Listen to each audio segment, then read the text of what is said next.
जर मुंबईला आपल्याला सेफ ठेवायचं असेल, सुरक्षित ठेवायचं असेल, तर घुसखोर बांगलादेशींना बाहेर काढावं लागेल आणि ही आमची प्राथमिकता आहे, असं मुंबईच्या महापौर रितू तावडे म्हणाल्या. यावरून आता शिवसेना ठाकरे गटाचे खासदार संजय राऊत यांनी ट्विट करत रितू तावडेंसह पंतप्रधान नरेंद्र मोदींवर निशाणा साधलाय.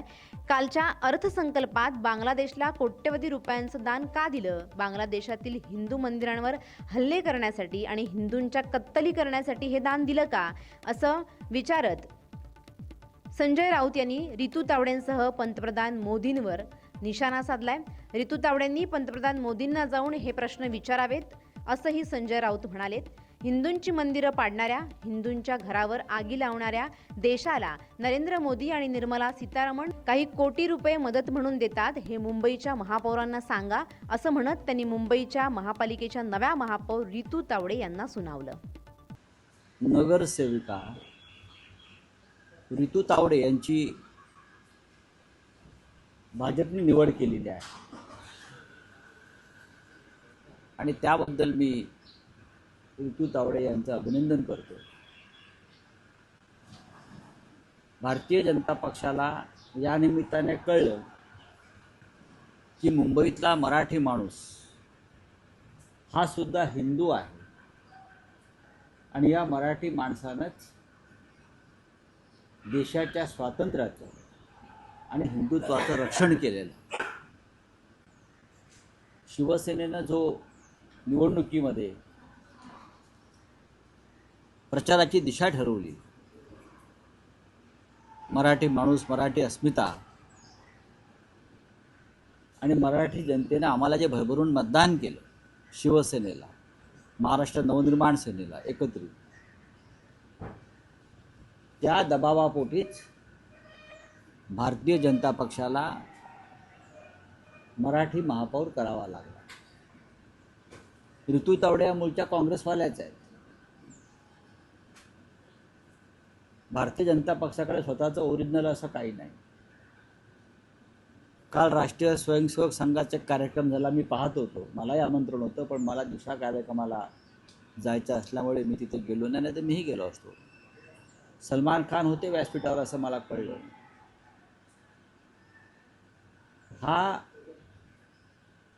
हे सलमान खानचं स्वागत होतं, एक फार मोठा बॉलिवूड स्टार गर्दी जमवायला, की संघामध्ये यापुढे मुस्लिमांनाही खुलं आमंत्रण आहे. हे फक्त सलमान खान या नटाला आमंत्रण होतं व्यासपीठावर, की संघात, संघ शाखांवर यापुढे मुस्लिमांनाही प्रवेश आणि त्यांचं स्वागत आहे का, हे जर मोहनराव भागवतांनी स्पष्ट केलं असतं तर अधिक योग्य झालं असतं. कारण ज्या पद्धतीनं हिंदू मुसलमान असा एक द्वेष आणि सूडपूर्ण असा प्रचार गेल्या काही काळापासून केला जातो, त्याच्यामध्ये संघही सामील आहे.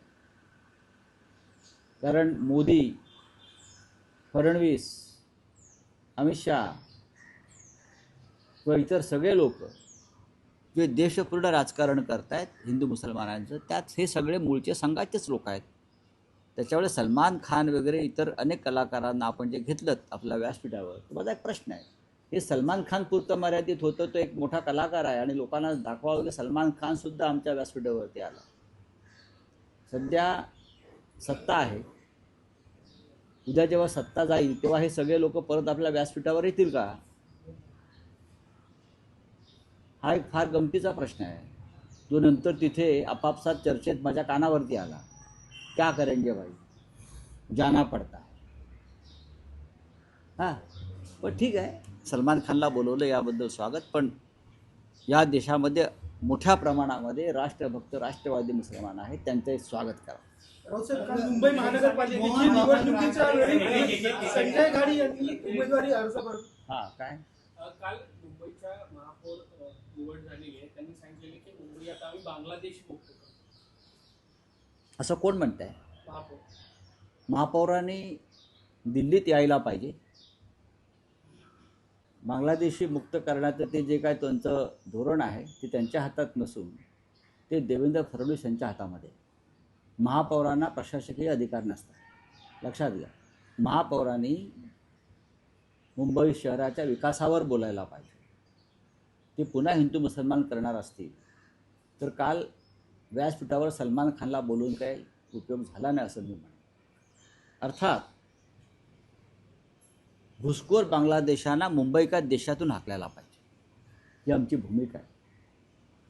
पण त्याचं राजकारण जे तुम्ही करताय ते चुकीचं आहे. मी जे म्हणालो की नरेंद्र मोदी आणि निर्मला सीतारामन त्यांनी भेटलं पाहिजे आणि बांगलादेशविषयी नक्की त्यांची भूमिका काय हे त्यांनी समजून घेतलं पाहिजे. बांगलादेशमध्ये गेल्या 1 वर्षापासून ज्या हिंसक दंगली सुरू आहेत त्याच्यामध्ये आतापर्यंत आमची 450 मंदिरं पाडली,